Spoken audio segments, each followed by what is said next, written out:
C'est bon pour moi. J'ai fini mon petit yaourt. Trop bien. Boule. 1, 2, 3. You a doctor, Ryan? No. Shame. I'm looking for a doctor.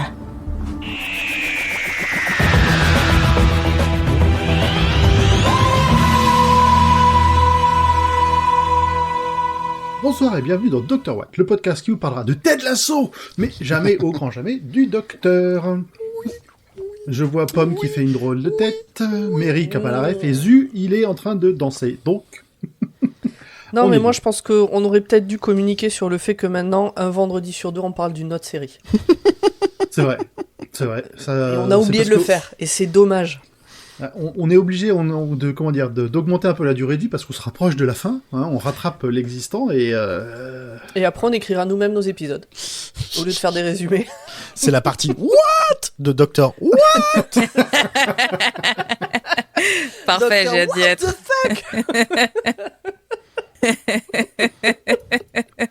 Bon, ça commence très bien. Alors ce soir dans le Tardis virtuel, nous avons Mary, Bonsoir. Zu, Bonsoir. Pomme Oui, c'est moi, bonsoir. et Ah bah non. Non, ce soir, Format. Format, il n'est a pas dit là. plutôt crever. Alors qu'il est venu pour Il a les pas araignées. dit.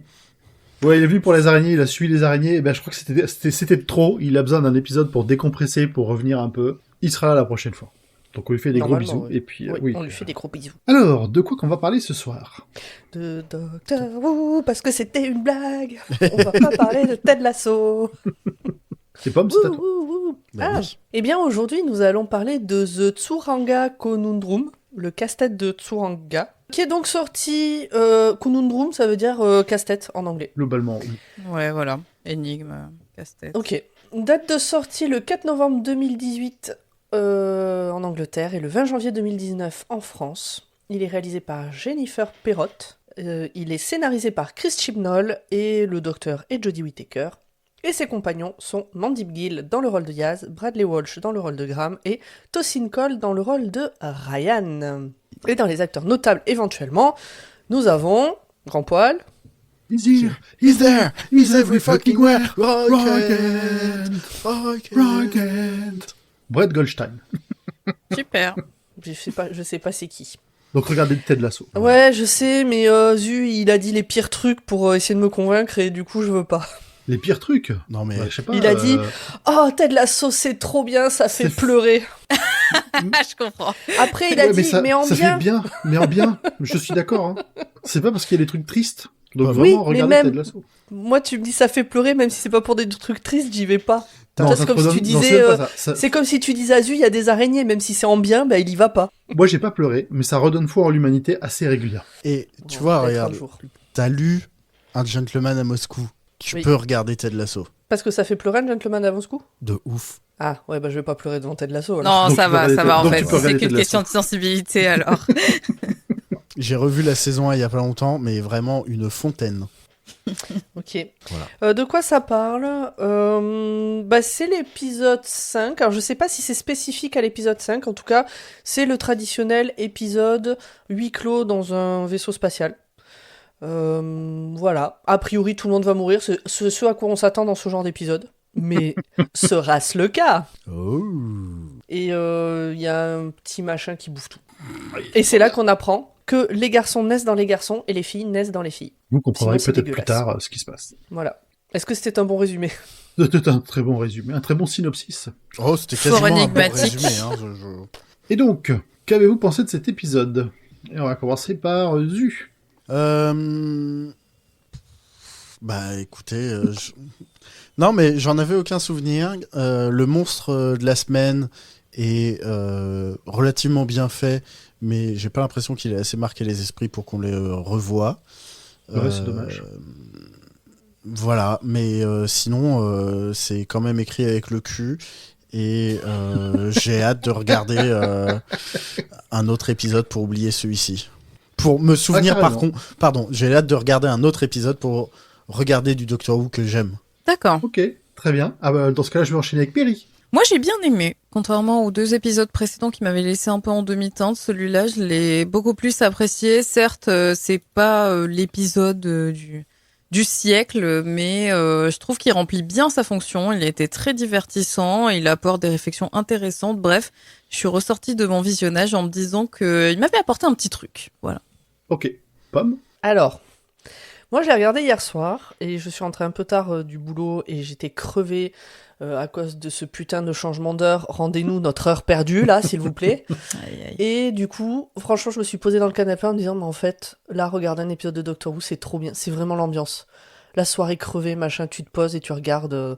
Trop bien. Je me souvenais de la fin, enfin de comment ils attrapent le machin, là. Le putain. Le putain. Ouais, le pting. Le pting. Et je me souvenais pas du reste, mais c'était pas grave, c'était cool. Le problème, c'est qu'après, j'ai enchaîné par le premier épisode de la saison 5 de For All Mankind, qui m'a tellement plu que j'ai oublié l'épisode de Doctor Who que je venais de voir. Et en fait, ce matin, en réfléchissant à ce dont je voulais parler ce soir, je me suis rendu compte que c'était que des trucs de For All Mankind et rien de... Très bien. Donc je vous propose qu'on parle plutôt de For All Je te Mankind. propose de préparer un nouveau podcast où tu m'invites pas, s'il te plaît. Non, Pour mais parler franchement, de For All cet épisode, ce début de saison 5, ça m'a frustré que ce soit une série. J'avais envie de surligner des passages.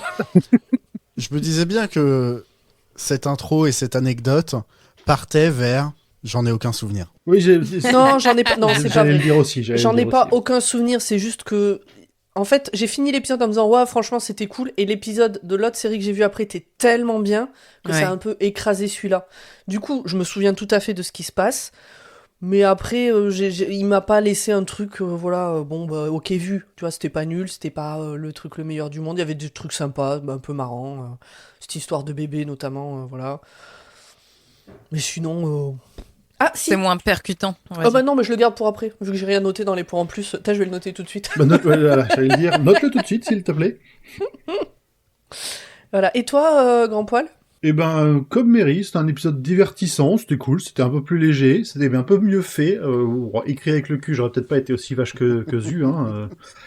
C'était plutôt... Non, Puis je pense c'était pas qu'il soit sympa. aussi technique que ça, l'épisode. Entre nous. Non, c'est assez linéaire, il y a quand même pas de grosses surprises. J'ai bien aimé le monstre de la semaine aussi, il m'a fait marrer. En plus, en lisant son nom, j'arrêtais pas de me l'entendre avec l'accent du sud dans ma tête, donc c'était magique, ça m'a fait encore plus rigoler à chaque fois que Jodie Whittaker le dit, le ping. Le pting! C'est un pting! Donc j'étais quand même bien mort de rire assez régulièrement. Après, mon problème avec cet épisode-là, c'est que dans une saison qui se raccourcit de plus en plus, où il y a de moins en moins d'épisodes, des épisodes monstres de la semaine, c'est dommage. Moi, je trouve que Ouais. derrière, ça nous plombe, ça nous prend un épisode pour développer l'histoire et le fil rouge, et ça va casser, ça casse un peu le rythme, quoi. C'est dommage. Après, pour essayer de parler à la place de format, je pense que s'il avait été là, il dirait « mais c'est un hommage aux classiques ».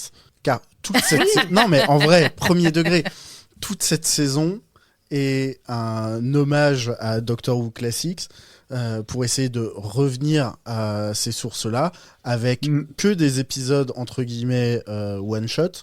C'est-à-dire qu'on n'a pas de Ouais, y a gros pas de fil vrai fil rouge, on n'a pas de... ne serait-ce que d'épisodes qui se suivent. Mais désolé de spoiler l'autre moitié de saison, hein, mais on n'a pas de partie 1, partie 2. Non, c'est vrai, Voilà. c'est vrai. Et après, il y a effectivement une manière de produire différente qui fait que on a des épisodes de 50 minutes, là où à l'époque, on avait 3, 4, 5 épisodes de 25-30 Beaucoup minutes. trop long. Beaucoup trop long. Mais c'est aussi parce que c'est ancré dans son époque. Mais tout ça pour dire que ce genre de huis clos, avec un monstre chelou, avec un truc qui rappelle un peu l'actualité, avec, en l'occurrence, c'est l'équivalent de la Croix-Rouge qui arrive, etc. Mhm. Chibnall nous rappelle que c'est un gros bandeur de classiques et que il est là pour dire hey, moi je suis pas là pour réinventer, je suis là pour revenir aux sources. Est-ce que c'est pas, comme il arrive quand même avec, du coup, un docteur femme, avec des compagnons issus de plein de diversités différentes, machin, tout ça, est-ce que c'est pas un moyen de se légitimer en disant, vous avez vu, je connais mon sujet. Je connais les classiques, je sais de quoi je parle, je Je sais suis pas, parce que pas la un plupart des gens touriste. qui regardent, ils connaissent pas les classiques. Donc l'hommage, il fait plaisir à ceux qui ont regardé la vieille série, mais je pense que quand même l'immense majorité des gens qui regardent Doctor Who, ils connaissent pas les classiques, donc l'hommage, ils s'en rendent même pas compte. Oh, ça veut pas dire que c'est pas pour ça qu'il le fait. Ah oui, non, c'est sûr. Je trouve que ça transparaît quand même. Même si, alors moi pour le coup, j'ai pas du tout vu les Doctor Who classiques, à part, vous savez, j'imagine comme tous les gens qui se sont vite fait intéressés, c'est-à-dire quelques extraits, Ouais. infos un peu comme ça sur le tas, mais je trouve quand même qu'on sent qu'il y a un attachement à vouloir justement faire vivre quelque chose d'un peu plus vieux, et je dirais même que ça va au-delà de Doctor Who, vraiment on s'en parlait dans la colorimétrie de Rosa Parks et ce genre de il y a vraiment un attachement au plus vieux cinéma entre guillemets, et je mets des guillemets parce que du coup ça Oui, veut oui. dire cinéma des années 80, etc., voilà, qui n'est pas si vieux, d'accord. Donc voilà, je trouve quand même que cet hommage, il se voit. Moi, je l'ai bien aimé. Je l'ai bien reçu. Après, en effet, c'est vrai que si ça se fait au détriment des storylines des personnages, à tout hasard, celle de Graham et de Ryan, ben, ça va me mettre un peu la mort. Je vais pas vous mentir. Mais quoi qu'il en soit, même si c'est je vais dire un épisode filler, mais en fait, c'est très mal dit parce que c'est plus, voilà, un épisode plutôt classique. Je l'ai bien aimé tel quel. Voilà. Ok, très bien. Si vous avez rien d'autre à dire, on peut rentrer dans le cœur du sujet. The Times. Shall I set it up? Yeah, why not? Ce bruitage reste la Oui. quintessence du travail sonore de Doctor Who et du BBC Radiophonic Workshop. Et je vais me passer le micro à moi-même, parce que c'est moi qui fais le résumé cette semaine. Oui. Oh là là. Ta douce voix. Surprise. Et générique.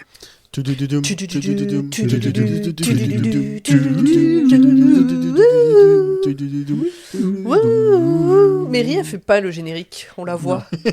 Alors, tu verras que sur un enregistrement sur 3, j'essaye de faire une ligne, mais en fait, vous vous complétez super bien et on voit que ça fait super longtemps que vous le faites, et du coup, je sais jamais trop où me placer, en Mais fait. parce qu'on fait toujours le même, on n'a jamais... Oui, tu vois, c'est même- exactement. C'est la première saison, on n'a jamais évolué. Les autres, on les entend, Exactement. Je suis Exactement. incapable de faire les autres. Mais au pire, tu fais la basse avec moi, ça marche très bien.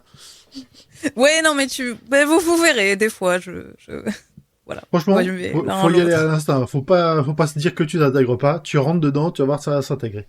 Wow. Au pire, tu Et fais les éclairs, tu fais. J'avais pas J'y compris. penserai. Yuki chante dans le chat, par contre. Oui. Vas-y, grand poil, c'est à toi. L'histoire commence donc sur Cephiloun 27, une planète désolée située au cœur d'une galaxie poubelle. Le 13e Docteur, accompagné de ses amis Ryan, Yaz et Graham, parcourt les monticules de débris à l'aide de détecteurs de métaux. Ils sont à la recherche de pièces de rechange pour le TARDIS. Le Docteur... On dit le ou la Docteur en français, tiens d'ailleurs. J'ai mis le Moi, partout je dis parce que la doc. l'habitude, mais la Doc, je pense que c'est mieux. Je veux dire la Docteur. La Docteur, toujours un peu confuse dans ses souvenirs de voyageuse temporelle, brandit une pièce en affirmant avoir trouvé au moins 6 de ces pièces-là la dernière fois qu'elle est venue, avant de se rétracter, elle est pas sûre. Alors on sent que la mémoire est encore un peu floue. Et le problème avec les galaxies poubelles, c'est que toutes les planètes se ressemblent. Graham, lui, il est agacé par cette recherche de l'aiguille dans une botte de foin, et rappelle au Docteur qu'elle les a amenés ici après une escapade relaxante sur les tropiques de Kinstarno. Le contraste est rude. Soudain, le détecteur de Ryan s'affole. Tout le monde accourt pour déterrer un objet circulaire qui se met à biper frénétiquement. La Docteur ordonne l'immobilisation totale. Elle sort son tournevis sonique. C'est une mine sonique. Surprise. Malgré ses tentatives pour placer l'engin en stase, le mécanisme échoue. Elle entame un compte à rebours et tout devient blanc. La Docteur reprend conscience dans un environnement stérile et lumineux. Elle est entourée de Ryan, Yaz et Graham, ainsi que de 2 soignants, Astos et Mably. J'aime bien le nom de Mably, je sais pas pourquoi ça, tu vois, ça résonne bien, j'aime bien ce nom. Alors que moi, Ouais, c'est cool. J'aimais bien Astos.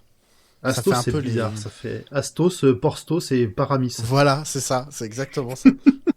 Moi, je veux bien me faire soigner par Astos, mais c'est un autre sujet. C'était très bien. Regarde Ted Lasso, On tu s'éloigne. voudras jouer au foot avec lui. D'accord. Elle apprend qu'ils ont été inconscients pendant 4 jours. Ils ont été sauvés par des robots ferrailleurs et transportés à bord du Tsuranga. La Docteur est immédiatement sur les nerfs. Elle veut repartir pour récupérer son TARDIS, craignant qu'il ne soit démantelé par des charognards. Cependant, Astos, l'infirmier en chef, insiste pour qu'elle reste allongée afin de stabiliser ses constants. À bord du vaisseau, chaque patient possède un MedTag, une balise de données biologiques qui est hyper cruciale pour éviter les erreurs médicales. Le groupe du docteur bizarrement n'en a pas, ce qui complique leur prise en charge. De son côté, et un peu comme d'hab, ignorant les ordres, la docteure se lève et explore les couloirs. Elle entre par erreur dans la chambre d'une patiente célèbre de l'époque, Eve Cicero, une générale de haut rang dont les exploits sont consignés dans le livre des célèbres. Alors, Yves comme Eve, pas Ève. Yves comme Yves, quoi. Tu veux dire comme... Oui. Exactement. Mary n'a pas la règle non plus. Mais c'est super, c'est T'as un pas vu- autre monde hein, t'as quand pas on n'a vu pas les Wall-E refs avec vous. T'as Hein. pas vu T'as pas vu Wall-E? Non. Ah mince. Ok. Ouais. Non, en fait, c'est le côté sans parole. Je vous avoue que je crois que j'ai regardé les quelques premières minutes et. Mais après, ça part. Ok. Alors, Ça comme parle on un dit peu. dans le chat, ok. Autant de le savoir. ouais, ça parle un peu, oui. C'est pas quand même le principal. Pour la rêve, du coup, peut-être que les gens comprendront plus. On a plus Ève, lève-toi et danse avec la vie. Oui, c'est cette Ève-là, Oui, en fait, celle-ci plus aussi. le Ouais. prénom. Et j'évite de chanter, moi, c'est Donc, Eve, je vais le reprendre à la française, mais comme je regarde en anglais, des fois, les prénoms, j'ai du mal à les retraduire. Comment Appelle vous la dites dans générale. votre langue? Donc, la générale est accompagnée de son frère Durkas et de son consort androïde, Ronan. Je le prononce bien à l'anglaise parce que, Oui. Ronan. bien qu'Eve reconnaisse le nom du docteur, cette dernière évacue la question avec humour en disant que c'est un nom très commun. En continuant son exploration, la docteure tombe sur un autre patient, Jos Inkle. Winkle, je sais plus comment il le prononce. Nickel. Ryan et Yaz tentent de compenser l'impolitesse du docteur par une conversation amicale, pour découvrir avec stupeur que Yos est enceinte. Enceinte ou enceinte Enceinte. Enceinte, je dirais, du coup. Enceinte. Ouais, ouais. La docteure explique alors que Yos et Yaz, ça va. Quand je l'écris, à des moments, j'étais plus sûr de qui parler. Donc le docteur explique alors que Yos appartient à l'espèce des Giftan, où les deux sexes peuvent donner naissance, bien qu'ils n'accouchent que d'enfants de leur propre sexe. Oui, d'ailleurs, il dit... quand Yaz a dit non, mais chez nous, c'est pas pareil. Et il dit Il bah, trouve c'est ça dégueulasse. oh, c'est sale. Et c'est à ce moment-là que le docteur subit un vertige et comprend enfin la situation. Le Tsuranga n'est pas un hôpital fixe, c'est un vaisseau ambulance automatique, en transit vers la station spatiale Rhesus One. Elle se précipite vers le poste de pilotage, mais il n'y a aucun équipage. Le vaisseau est donc en pilote automatique intégral. Astos la met en garde en plus, toute tentative de piratage du système de navigation sera interprétée comme une hostilité. Et Rhesus One détruira le vaisseau à distance pour protéger la station. L'ambiance change radicalement lorsqu'une alarme de brèche de coque retentit. Quelque chose a pénétré dans le vaisseau. La docteure remarque un mouvement anormal vers les capsules de sauvetage. Elle et Astos décident d'enquêter séparément, parce que comme dans tout bon film d'horreur, des groupes de 1 c'est toujours plus efficace. La docteure se rend du côté bâbord et découvre que la capsule a disparu. De son côté, Astos trouve sa capsule intacte mais entend un bruit suspect. La docteure le supplie par radio de ne pas entrer, mais il fait l'erreur de pénétrer dans la capsule. Le mécanisme se verrouille et la capsule est elle éjectée. Il s'est fait avoir comme un bleu. Non, jamais. Bah, Vas-y, oui, Pomme. non, non, je garde pour après. Ok. Le fait que ce soit toi qui fasses le résumé, j'ai des réflexes de roi Steven, alors que ça fait des années que je ne participe plus, mais comme c'est toi qui fais le résumé, j'ai vraiment ce réflexe de tout couper pour faire des commentaires, alors que non, dans Dr. Watt, on fait pas comme ça.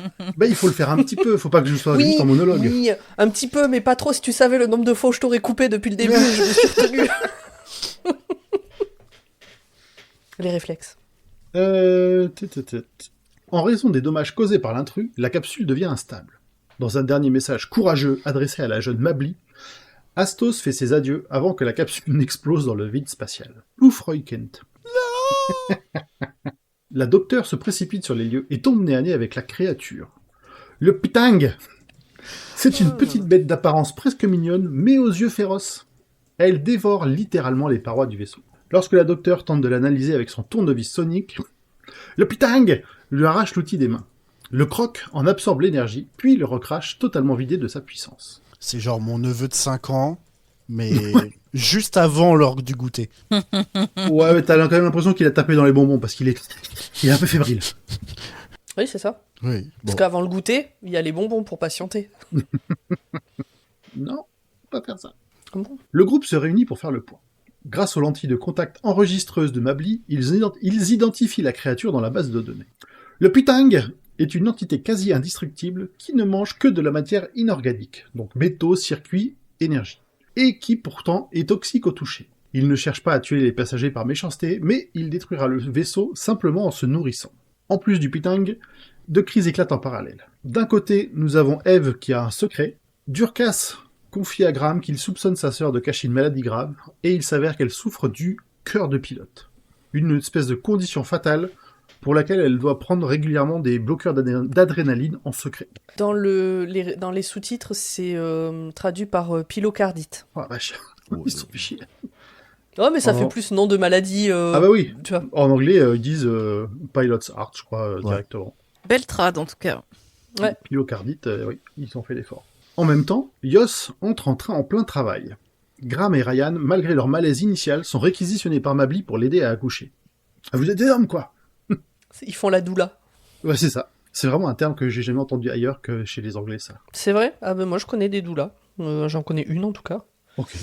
Et voilà. Après je dis pas que j'en croise tous les matins et que tout le monde m'en parle, mais j'ai l'impression que ça se répand petit à petit. D'accord, intéressant. Sans avis sur... dit comme ça, on dirait une maladie, j'ai pas d'avis sur la question, c'est pas... Non, mais c'est en m'entendant dire ça se répand, j'ai pas d'avis sur si c'est bien ou pas. Voilà. Non, mais... Je n'ai pas assez de connaissances sur le sujet. Très bien, très bien. La docteure élabore un plan. Le pitang...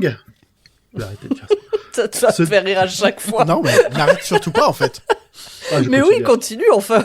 Le pitang se dirige vers la source d'énergie la plus dense, le moteur à antimatière.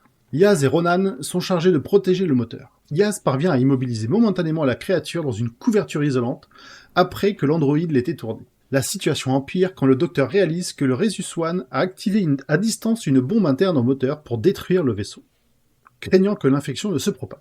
La docteure retire la bombe et l'emporte vers le sas de la capsule de sauvetage manquante. Elle comprend que le pitang est attiré par l'énergie comme une souris par l'odeur du fromage. Elle utilise donc la bombe en phase de charge comme appât. Le pitang, alléché par cette source d'énergie massive, se jette dessus et dévore la bombe avant l'explosion. L'énergie de la détonation se produit donc à l'intérieur du corps de la créature, ce qui ne fait que la rassasier et la rendre inoffensive. La docteure ouvre alors le sas et expulse le pitang dans l'espace. Ça me fait rire à chaque fois. Franchement, quand j'ai regardé cet épisode, être dans ma tête, c'était vraiment très rigolo. Moi, je l'ai pas du tout entendu comme ça, du coup, ça me plaît beaucoup. Simultanément, pour naviguer dans une zone de débris et atteindre Rhesus One, Eve Cicero doit piloter manuellement via une interface holographique. L'effort est très important, mais trop pour son cœur affaibli. Elle meurt en sauvant le vaisseau, laissant Durkas finir la manœuvre. Le Tsuranga arrive enfin à Rhesus One. Yos, ému par les paroles de Ryan sur la responsabilité parentale, décide de garder son fils. On l'a pas dit, mais oui, il voulait mettre au monde et puis... il se disait, comme il est tombé enceint pendant une soirée de folie en bord de plage et que c'était pas prévu et qu'il estimait être trop jeune et pas prêt, du coup il se disait que le mieux c'était... C'est une scène assez touchante quand il explique ça, c'est pas... C'est pas, enfin, ça fait pas, c'est pas genre ça fait partie de sa race, tu vois, de les hommes mettent au monde des garçons, les femmes mettent au monde des filles, et après il s'en occupe pas, ça aurait pu être ça aussi, mais là c'est pas le cas, c'est un choix d'abandon parce qu'il estime que ça sera mieux pour cet enfant, etc., etc. Voilà. Ouais. Et après les discussions avec Ryan, il change d'avis. Et pour finir, il annonce qu'il nommera son fils Avocado comme un prétendu héros de la Terre. Donc c'est une espèce de confusion comique, avec en français, avocat, le fruit. Hein. Dans la chambre d'Eve, une cérémonie de chant funèbre est organisée par Ronan et Durkas. La docteure et ses compagnons se joignent à eux pour honorer la pilote. Mably informe le groupe qu'après la décontamination, ils pourront utiliser un téléporteur pour retourner sur Cephiloun 27. L'épisode se termine sur une vue du Tsuranga et de la station Rhesus One, tandis que les prières pour Eve résonnent dans le vide. The End. Et cette fin, je m'en souviens absolument pas. Enfin, non. Vraiment, la toute fin, donc qu'ils arrivent à être téléportés et la vue, ça, je m'en souviens pas. Peut-être j'ai envoyé un message à ce moment-là, un texto ou j'en sais rien. Alors, on les voit pas qu'ils se fassent téléporter. On dit juste qu'ils pourront le faire. Hein. Oui. Eux, on les voit pas. Hein. D'accord. On s'arrête sur les prières. On s'arrête sur les prières. Oui, non, mais même les prières de Rhesus One, machin, ça, je m'en souviens pas. Ok. Les prières tous ensemble après l'accouchement et tout ça, oui. Mais Rhesus One, aucun souvenir. Voilà. T'as tout dit ? Est-ce que vous avez quelque chose à rajouter ? Ou on passe à la suite ? Très exhaustif résumé. Oui. Je reviens dans une demi-seconde. Ok. Ouais, je lance le jingle pour l'instant. Right then, troops. No, not troops. Team. Gang. Fam? I'm distracting myself. Alors, qui veut commencer ? Écoute, je vais me lancer pour parler un peu de l'ambiance visuelle de ce vaisseau, qui est certes un hôpital, donc très blanc, très lisse, très Apple, Très Apple Store. Ouais. mais qui m'angoisse. Je pense que, oui, le vaisseau en lui-même m'a plus angoissé que le puting. Mais moi, je crois que je te Oh. comprends. Hein. Un truc tout blanc comme ça manque d'angle. Et je dirais en plus qu'en tant que myope, tu vois, ces trucs où tu vois, c'est pas les objets sont pas bien définis, tout est un peu flou. Tu te dis, ah dis donc, on dirait quand j'ai pas mes lunettes. Il y avait un côté un peu Tron dans le design où il y a beaucoup de lumière un peu bleu fluo partout, de néon, même de sur trucs. eux, sur leurs chaussures, ils en ont une. Et je m'attendais à ce qu'à un moment, justement, quand ils vont déclencher, tout parte au rouge, tu vois. Et que là, ça devienne vraiment genre le vaisseau méchant et pas content. Moi, vu qu'ils ont très vite dit que c'était un hôpital, bah du coup, ça m'a... Voilà. J'ai dit, bah ok, alors c'est logique. Tu vois, je suis pas allé chercher plus loin, c'est blanc comme un hôpital. Ah, mais j'aime pas, c'est trop Ouais, j'aime pas les blanc, hôpitaux. trop lumineux, c'est beau. Moi, je l'ai trouvé cool cet intérieur de vaisseau. En plus, évidemment, à partir du moment où il y a l'intrusion à bord, il y a vraiment, je trouve que ça a l'air vraiment hérité de ce côté un peu alien, assez classique. Donc j'ai bien aimé ce côté-là en fait, justement c'est un hôpital et en même temps le lieu est quand même un peu effrayant. On sent que ça soit sur cet épisode-là ou l'épisode précédent, même les autres épisodes précédents, il y a quand même une volonté de raconter des trucs un peu forts, un peu cool. Dans l'exécution, après, c'est pas tout le temps ça. Même pour cet épisode-là, hein, d'ailleurs. Mais on sent qu'il y a cette volonté, voilà, d'être un peu dans le frisson, dans le côté, oulala, qu'est-ce qu'il y aura derrière, enfin, au bout du couloir. Et puis le côté huis clos. J'ai bien aimé. J'ai bien aimé l'intérieur du vaisseau. Pomme. Quand on a parlé de cette saison, je disais que des fois je trouvais que ça se voyait que ce docteur avait été écrit pour une femme, mais j'arrivais pas à trouver d'exemple. Ouais. Ben là, il y en a eu un. C'est que quand la doc elle commence à courir partout, comme le fait le doc d'habitude, à pas écouter les conseils, machin et tout, déjà, elle paraît plus paniquée et hors de contrôle que dans sa bulle, comme pouvait le paraître Capaldi par exemple. Et surtout, il y a... Comment on a dit qu'il s'appelait ? Astos ? Ouais. L'infirmier là, il arrive, donc il est plus grand qu'elle, il se penche au-dessus d'elle, il lui parle un peu calmement en lui disant « Je vous trouve un peu égoïste et machin, machin, machin ». Et elle s'arrête, elle le regarde, elle dit « Oui, d'accord ». Et ça s'arrête là. Et je trouve que c'est vraiment c'est Capaldi, Tenante, n'importe lequel, aucun n'aurait été écrit comme ça. Ouais, Et je trouve que ça fait vraiment un rapport homme-femme. Vous Ouais. voyez ce que je veux dire ? Tout à fait. Oui, ça Voilà. fait en plus assez cliché. Hein. Oui, mais c'est ça. Et tout dans l'attitude, dans le truc, c'est surtout c'est donc du coup sur des points comme ça où je trouve que ça fait docteur écrit pour une femme. Voilà. Ouais, et puis l'absence de réaction du docteur Jodie Whittaker face à ça qui pose problème parce que il aurait dû se faire bâcher Astos. Mais voilà, Exactement. parce que même si, tu vois, elle pourrait reconnaître qu'il a raison et lui envoyer une pique. Là, juste, elle dit oui, c'est vrai, vous avez raison, machin. Non. Et Non. en même temps, justement, elle lui renvoie une pique, ou en tout cas, il y a une forme de rapport d'égalité qui s'installe entre deux, dans le sens où lui reconnaît son autorité, elle reconnaît la sienne, et il y a une sorte de duo dynamique qui se met en branle pour aller voir le putain, gueux, pardon. Kang. Et ce qu'on a assez régulièrement justement dans Doctor Who, tu vois, je pensais à l'épisode comment il s'appelle, l'épisode de Pâques ou Planet of the Dead ou un truc comme ça, où il se retrouve sur une planète avec du sable et il y a une cambrioleuse qui est là et c'est un peu le même genre de dynamique entre elle et le docteur. encore une fois, dynamique de pouvoir, mais Ouais. voilà. Sauf que là, on nous pète les genoux et parce que on tue Athos, quoi. Alors non, Athos c'est mon chat et on le tue pas. Astos, pardon. Merci. Enfin moi peut-être je le tuerai mais pas tout de suite. Avec Voilà, des il est calme. bisous, oui, on connaît. On se sait entre parents chats. Voilà. Très bien. Pardonnez-moi. J'ai eu un spasme. Non, C'est normal. je comprends, tout à fait.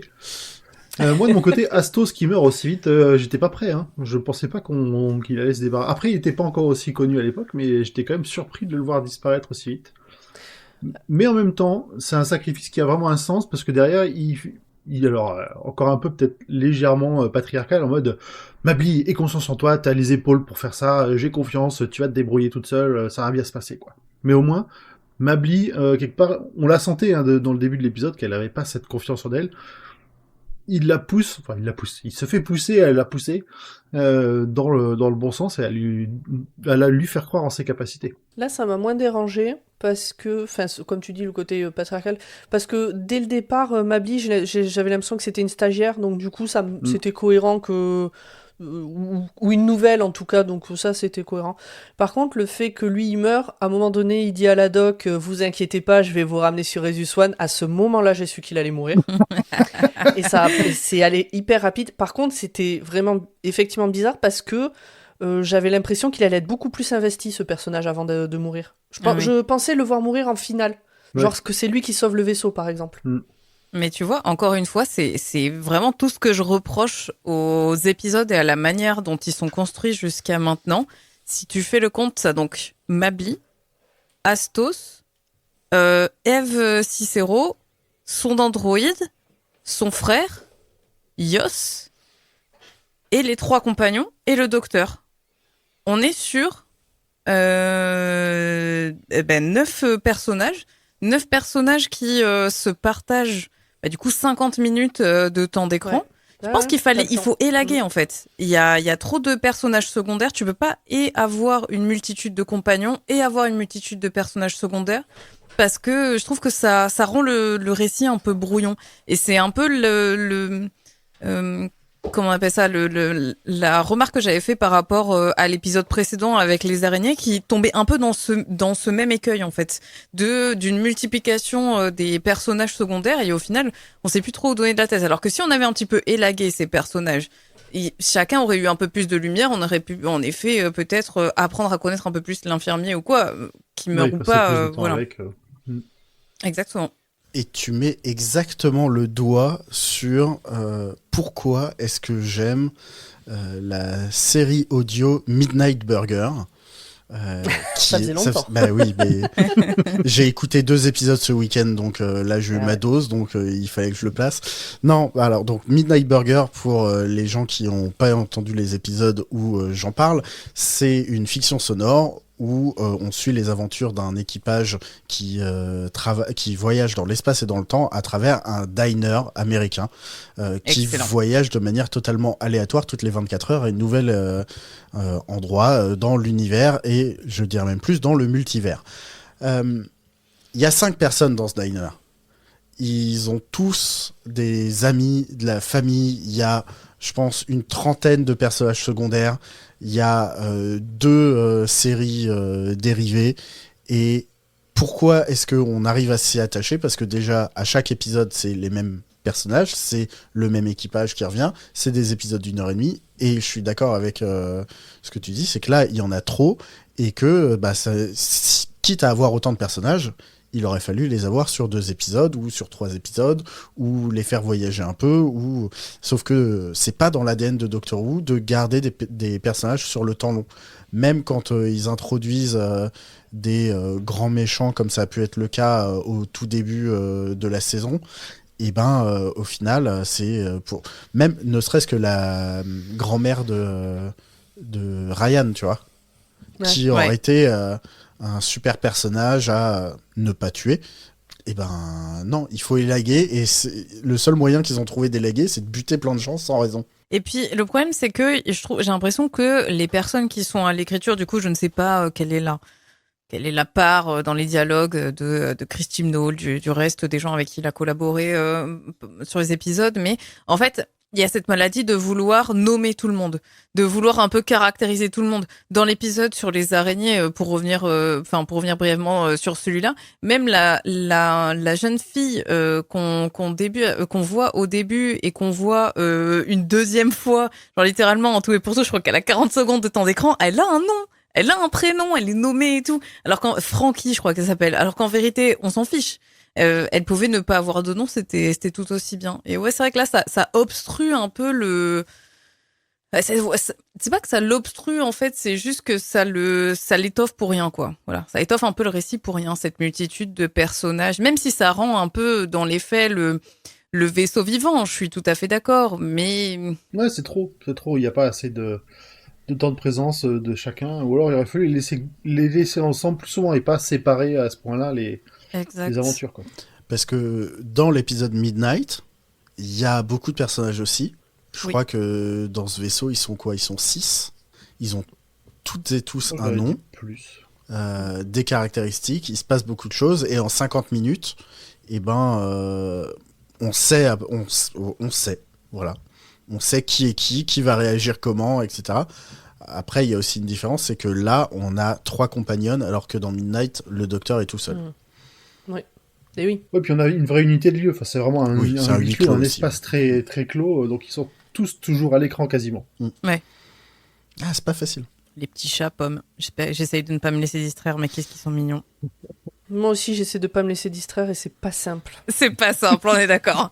Ah non, mais moi, c'est parce que je les surveille, parce qu'ils grimpent partout, ils essaient de bouffer des trucs. Ah oui. Moi, c'est de la surveillance vraiment, quoi. Ouais. Ah ouais, je vois. Les yeux partout. Ah, c'est marrant, ouais, j'avais pas vu qu'on les voyait. Là, Ouais, ils sont trop mignons. Après, je peux partir si vous voulez. Je laisse comme ça. L'an dernier, j'ai lu de super bouquins de science-fiction d'une autrice qui s'appelle Becky Chambers. Ah, oui. Dans lesquels, donc ça se passe dans l'espace, il y a plein de trucs, mais notamment dans l'un des bouquins, le 3e, il y a pas mal d'éléments d'histoire qui passent autour de la mise à jour des nanorobots, des nanites, ou en tout cas des trucs que les gens ont dans le corps qui servent à surveiller leur constante vitale, à faire des check-up, à faire en sorte qu'ils aient pas de maladie et ce genre de trucs. Et j'étais content de retrouver ça dans cet épisode de Doctor Who. Et je crois que Grand Poil, tu voulais nous en parler. Ah, j'allais dire transition parfaite. Sauf que moi, du coup, c'était pas dans le bon sens. C'était que, justement, les gens, s'ils n'ont pas ce medtag, l'IA, le vaisseau ne les reconnaît pas et ne peut plus s'en servir, ne peut plus les identifier. Donc, ils n'ont aucun droit, ils n'existent vraiment pas dans le vaisseau. Et en plus, tu rajoutes à ça que t'es une espèce de ressource sacrifiable pour le bien commun, où au moindre agissement suspect, problème informatique, ils pètent le vaisseau, quoi. Pas de contamination, pas de machin, ils font tout sauter. Donc on est vraiment dans une forme un peu poussée à l'extrême de cette surveillance. Si t'as pas, t'existes pas. Ouais, je l'avais pas vu comme ça, le truc de sacrifiable, comme tu dis. Moi, j'avais vu un début de réflexion que je trouve intéressant, mais là, qui est pas approfondi, mais c'est souvent le cas dans Doctor Who, ils amorcent des trucs, mais de toute façon, tu peux pas approfondir beaucoup de choses en 50 minutes. Sur le côté sacrifier quelques-uns pour protéger les plus nombreux. Et là, c'est ce qu'a dit, par exemple, je sais plus quel personnage dit ça, sûrement Mably, que comme il y a le Pting qui est là, si il l'amène sur Rhesus One, ça risque de mettre en péril tous les gens, les milliers de personnes sur Rhesus One, et eux, ils sont que 4, 5, 6. Donc, Rhesus One n'hésitera pas à les détruire eux pour sauver le plus nombreux. Et c'est un vrai choix cornélien, ce genre de truc. Ouais, complètement. Ça me rappelle, maintenant que vous en parlez tous les deux, que ce soit sur l'histoire du sacrifice ou sur l'histoire de la surveillance et du contrôle, l'épisode Oxygène, où la supercorporation surveille tous les gens qui sont dans le vaisseau grâce aux combinaisons. Ah oui. Oui, et décide de les sacrifier pour non. il bute c'est pas la même réflexion. Non, mais justement, avec les mêmes outils de base de narration, il y a 2 éléments très différents. Ici, c'est protéger le bien commun. De l'autre côté, c'est protéger le capitalisme. Oui. Et Dr. Watt est à fond dans l'actu, vu que en ce moment, on est plutôt dans une situation de type oxygène, où il y a des nouvelles lois qui rentrent en place pour pouvoir traquer les flux financiers, évidemment. Hein, la facturation électronique obligatoire, des bisous. Voilà. Donc, c'est avec les mêmes outils, à l'espace de 6 épisodes d'écart, ils arrivent à faire 2 messages qui vont à l'opposé. Intéressant. Mais ça rejoint un peu ce truc de c'est pas la technologie qui est méchante, c'est comment on l'utilise. C'est ce que tu en fais, exactement. Comme pour beaucoup de choses, malheureusement. Le grand poil, t'as un amour précis pour le pitting? Oh ben, tu vois, le pitting, il est trop mignon. Et en plus, c'est pas un vrai méchant comme on peut l'avoir assez régulièrement dans Doctor Who. Là, vraiment, on a une espèce de force de la nature qui sert juste à se nourrir. Elle a pas de mauvaises intentions envers l'équipage et le reste. C'est vraiment, c'est sa nature. Il est là pour, on sait pas, hein, c'est le pitang. Il est juste là pour se nourrir et il n'y a pas d'enjeu autre derrière. Moi, je suis mitigée sur cet ennemi parce que déjà, un être organique qui se nourrit de matière non organique, je trouvais ça bizarre.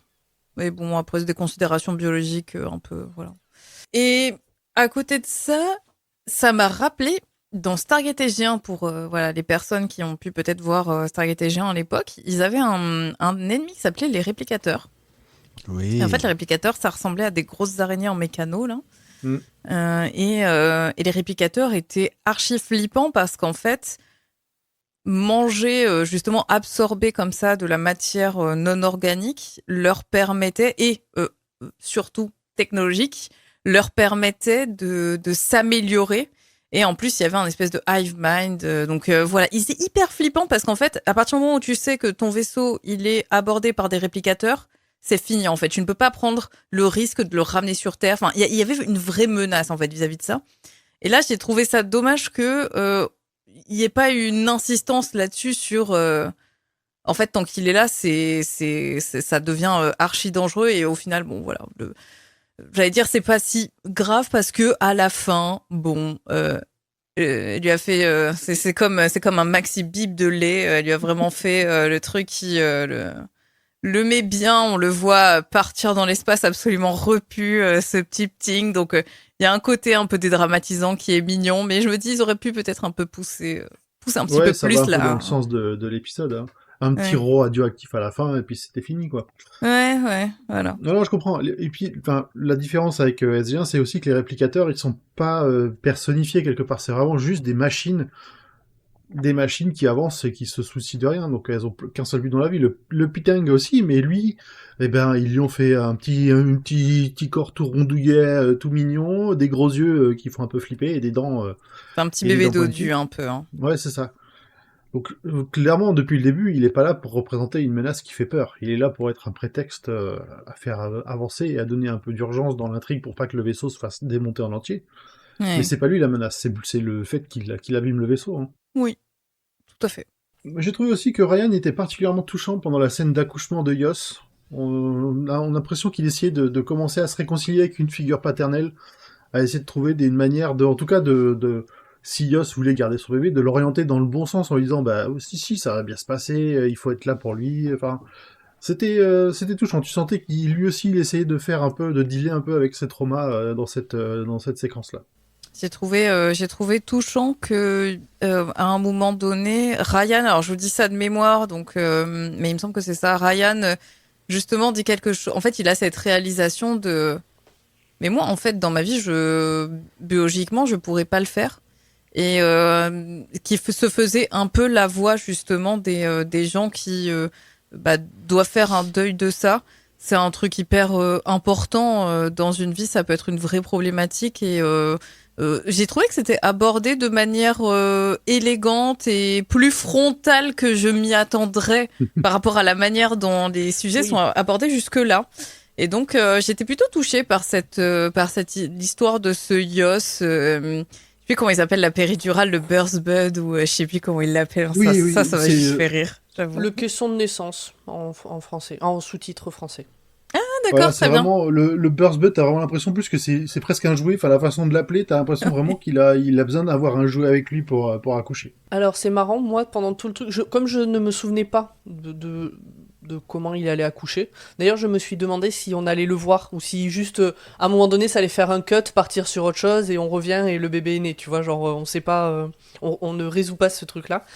Et du coup, je l'imaginais non comme un truc, j'arrivais pas trop à imaginer quoi exactement, mais qui permettrait à un homme, donc qui a pas d'orifice a priori pour faire passer un bébé, d'accoucher, mais tu vois, comme un truc hyper technologique, tu vois, qui permettrait, je le voyais pas comme un jouet, je le voyais Ouais. vraiment comme un truc médical essentiel, nécessaire et que tu peux pas faire sans. Vraiment, j'étais à fond dans le truc, quoi.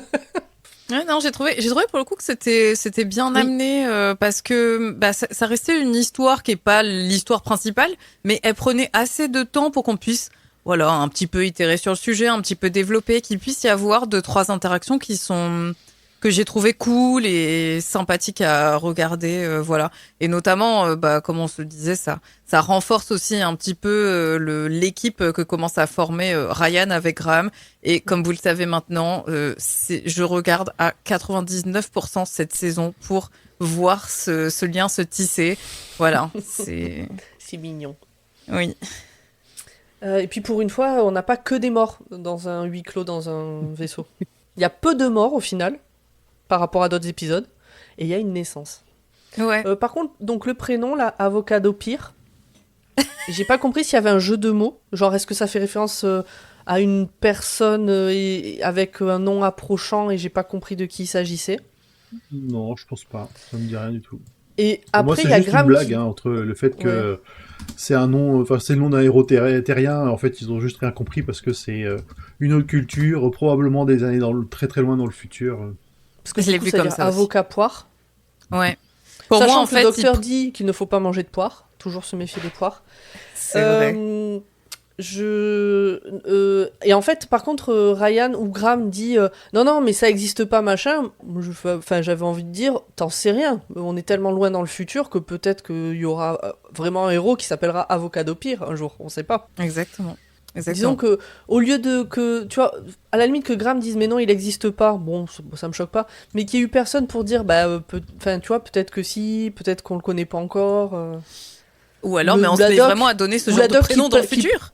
Tu vois, la doc qui place une vanne, tu vois, genre, tu préfères pas savoir, enfin, je Ouais. sais pas. Bon, c'est du point de détail, quoi, mais... Ah, mais Et c'est vrai donc, que ça c'était m'a pas beaucoup clair. fait... Ouais, voilà, je sais pas, j'avais l'impression que je ratais une vanne, en fait, sur ce truc-là. Et le fait que Ryan et Graham disent, vous auriez pu l'appeler comme nous, genre Ryan, Graham, et l'autre qui répond, qui fait, bah non, tout le monde se moquerait de lui, là. Ça m'a fait marrer. De manière très naturelle, quoi, très... Ça m'a fait rire aussi. Ouais, c'était pas mal. Ouais, elles étaient chouettes, les interactions avec ce personnage-là. Y a pas Mais à oui. dire. Est-ce que vous avez quelque chose d'autre à rajouter? Non, je pense qu'on a fait Ok. le tour, hein. Je vous propose de passer à vos moments choisis. Et Alors, quand la doc fait exploser la mine, enfin la bombe qu'il y a dans le vaisseau, pardon, elle demande à Yaz de choisir un chiffre au pif pour la faire exploser, et Yaz choisit 51, ce à quoi la doc répond 51, c'est super, c'est le nombre de pamphlets qu'a écrit Hamilton. Voilà, petit fun fact historique, si vous ne le saviez pas. Et ce à quoi elle rajoute, j'ai vu les 900 versions de Hamilton, j'adore cette comédie musicale. Et oui, c'est super Hamilton. Regardez Toujours pas Hamilton. Toujours pas vu.